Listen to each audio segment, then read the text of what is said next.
કાંકરા તાલુકાના મુખ્ય મથક સિહોરી ખાતે આવેલ મામલતદાર કચેરીમાં એક યુવકને ચક્કર આવતા જમીન પર પડી જતા ઇજાગ્રસ્ત.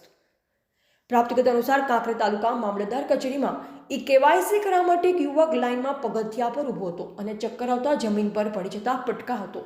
મોઢાના ભાગે તેમજ માથામાં ગંભીર ઈજા થતા યુવકને ઈજાગ્રસ્ત હાલતમાં 108 દ્વારા તાત્કાલિક સારવાર અર્થે સિહોરી ખાતે આવેલ સરકારી હોસ્પિટલમાં ખસેડવામાં આવ્યો. ઘટના સ્થળે લોકોના ટોળે ટોળા ઉમટી પડ્યા. ત્યારે હવે કાંકરેજ તાલુકામાં ગરીબ પરિવાર અને મિડલ ક્લાસના લોકો પોતાના કેવાયસી મામલે ખૂબ જ ચિંતિત છે.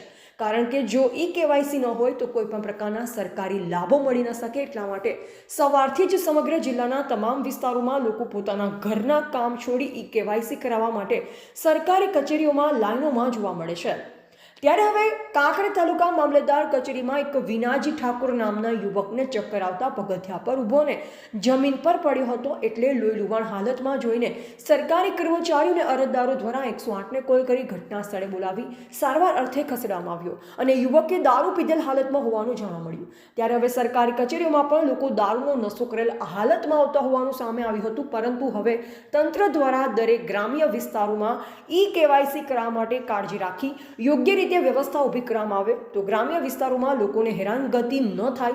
જો કે સરકારી કચેરીઓમાં બેસવા માટે અને પાણીની વ્યવસ્થા કરવા માટે અને હવે કેવાયસી કરવા માટે ગામ દીઠ કીટો ઊભી કરવામાં આવે તો લોકોની ભીડ જોવા મળે નહીં અને આવી કોઈ ઘટના બને નહીં. અહેવાલ જયંતિભાઈ ઠક્કર, સિહોરી, કાંકરેજ.